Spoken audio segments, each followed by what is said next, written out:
ታሪካዊውና ዝነኛው ማንቸስተር ዩናይትድ በአዲስ አስተዳደርና ራዕይ ወደ ቀድሞ ክብሩ ለመመለስ ወሳኝ በሆነ ምዕራፍ ላይ ይገኛል። ሰር ጂም ራትክሊፍና የኢኒዮስ የክህሎት ቡድን በኦልድ ትራፎርድ አዲስ መንፈስ ለመፍጠር ቆርጠው ተነስተዋል።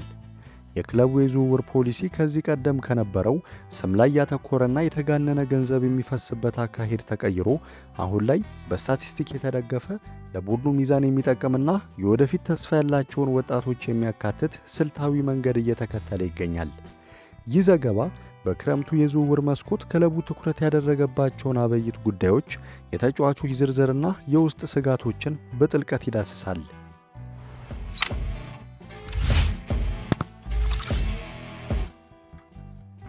በተከላካይ ክፍሉ ላይ ክለቡ ካስቀመጣቸው ቀዳሚ ዕቅዶች መካከል በሚቺ ቫን ዲ ቬን ላይ ያለው ፍላጎት በግንባር ቀደምትነት ይጠቀሳል።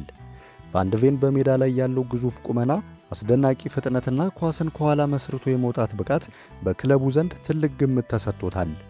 በተለይም በግራ እግሩ የሚጫወትበት ተከላካይ መሆኑ ከሊሳንድሮ ማርቲኔዝ ጋር በመሆን በዩናይትድ የኋላ ክፍል ላይ ጥረት የነበረውን ሚዛን ለመጠበቅ እንደ ትልቅ መፍትሄ ይታያል። ሆኖም ግን የዝውውር ከትልቅ ስጋት ጋር የተያያዘ ነው። ተጫዋቹ ከ2021 ወዲህ ከ400 ቀናት በላይ በጉዳት ምክንያት ከሜዳ መራቁ ዩናይትድ ሌላ የጉዳት ሰለባ የሆነ ተጫዋች እንዳይረከብ ከፍተኛ ጥንቃቄ እንዲያደርግ አስገድዶታል።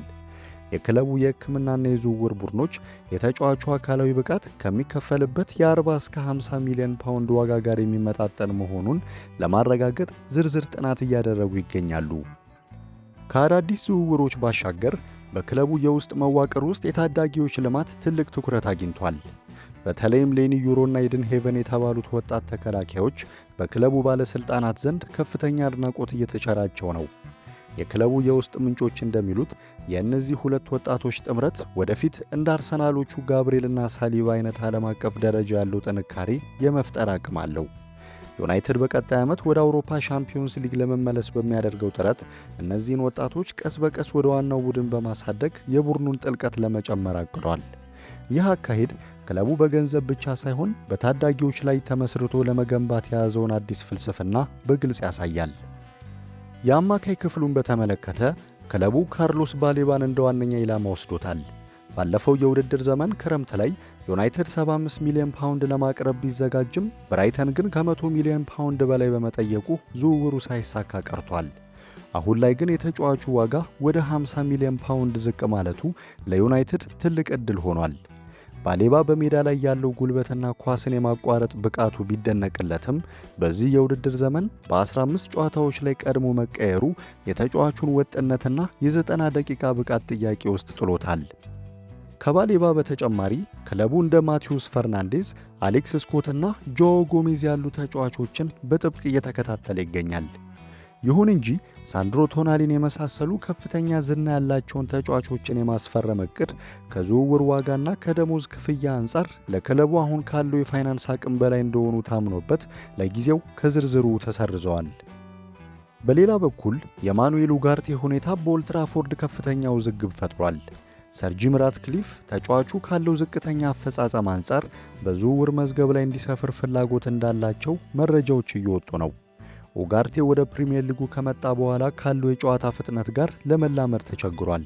በተለይም ኳሶችን ወደፊት ከመግፋት ይልቅ ወደ ጎንና ወደ ኋላ ብቻ የማቀበል ዝንባሌው የማጥቃት ሂደቱን እንደሚያቀዘቅዘው በስፋት ይነገራል። ከዚህ ጋር ተያይዞ ስኮት ማክቶሚኒን የመሰለ ለክለቡ የቆረጠ ተጫዋች ተሽጦ ኡጋርቴ መምጣቱ አሁን ካለው ውጤት አንጻር ሲታይ ትልቅ የዝውውር ስህተት እንደነበር በክለብ ውስጥና በደጋፊዎች ዘንድ በስፋት እየተነገረ ይገኛል። ማንቸስተር ዩናይትድ የፊታችን ክረምት 4 በዋነኝነት ትልልቅና ስትራቴጂያዊ ዝውውሮችን ለማጠናቀቅ አቅዷል። የመጀመሪያው ዕቅድ ከ50 እስከ 70 ሚሊዮን ፓውንድ የሚወጣባቸውን 2 ብርቱ አማካዮችን ማግኘት ነው። ሁለተኛው ደግሞ የማጥቃቱን ዘርፍ የሚያሳልጥ ተጫዋች ማስፈረም ነው። ሉክሾ ለሚገጥመው ተደጋጋሚ ጉዳት አስተማማኝ ተጠባባቂ የሚሆን የግራ ተከላካይ መፈለግ የክለቡ የቤት ሥራም ሆኗል። ክለቡ እንደ ኤሊዮት አንደርሰን ያሉ በ125 ሚሊዮን ፓውንድ የተገመቱ ተጫዋቾችን የማይደረሱ ሲል ውድቅ ያደረገ ሲሆን የክለቡን አዲስ መመሪያ የማይከተሉ ማናቸውንም ተጫዋቾች ከመዘርዘር ተቆጥቧል። ይህ አዲስ አካሄድ ማንቸስተር ዩናይትድ በሜዳ ላይ ብቻ ሳይሆን በቢሮ ውስጥም ያለውን ብቃት በማሳደግ ወደ ታላቅነቱ ለመመለስ ያለውን ጽኑ ፍላጎት ያሳያል። በአጠቃላይ የፊታችን ክረምት ለማንቸስተር ዩናይትድ የእድገት ጉዞ እጅግ ወሳኝና የክለቡን ቀጣይ አቅጣጫ የሚወስን ወቅት ይሆናል። ሰር ጂም ራትክሊፍና አዲሱ የቴክኒክ ቡድን የያዙት ስትራቴጂ እንደሚያሳየው ክለቡ ከአጭር ጊዜ ብቃት ይልቅ ለረጅም ጊዜ መረጋጋትና ጥራት ቅድሚያ መስጠቱን ነው። በሚቺ ቫን ዲ ቬን አይነት ተሰጥኦዎች ላይ የሚታየው የሕክምና ስጋት፣ በሌኒ ዩሮ አይነት ታዳጊዎች ላይ ያለው ብሩህ ተስፋና እንደ ማኑኤል ኡጋርቴ ባሉ ተጫዋቾች ላይ የሚነሳው ጠንካራ ትችት የዝውውር ሂደቱ ምን ያክል ጥንቃቄ የሚጠይቅና ውስብስብ እንደሆነ ያሳያል። ሆኖም ግን ዩናይትድ አሁን የያዘው በስታቲስቲክ የተደገፈ ስልታዊና ወጪን የሚቆጥብ አካሄድ ክለቡ ካለፉት የዝውውር ስህተቶቹ ተምሮ ወደ ታላቅነቱ ለመመለስ ትክክለኛውን መስመር መያዙን ትልቅ ማሳያ ነው። ቀያይ ሰይጣኖቹ የፊታችን የዝውውር መስኮት የለዩዋቸውን 4 ወሳኝ ክፍተቶች በትክክል መሙላት ከቻሉ የኦልድ ትራፎርድ ደጋፊዎች የሚመኙትን የድል ዘመን ለማየት ብዙም አይጠብቁም። ክለቡ በታላቅ የለውጥ ማዕበል ውስጥ በሚገኝበት በዚህ ወቅት የዝውውር ሂደቱ በታቀደለት መንገድ ተጉዞ ዩናይትድን በድጋሚ የአውሮፓ እግር ኳስ ቁንጮ ያደርገዋል ተብሎ ይጠበቃል። የእናንተስ አስተያየት ምን ይመስላል? ዩናይትድ እነዚህን ዝውውሮች በአግባቡ በማጠናቀቅ ወደ ቀድሞ ክብሩ ይመለሳል ብላችሁ ታስባላችሁ? ሐሳቡን በኮሜንት መስጫው ላይ አጋሩን። ለዛሬ የነበረን አጭር መረጃ በዚህ ይጠናቀቃል። ስለተከታተሉን ከልብ እናመሰግናለን።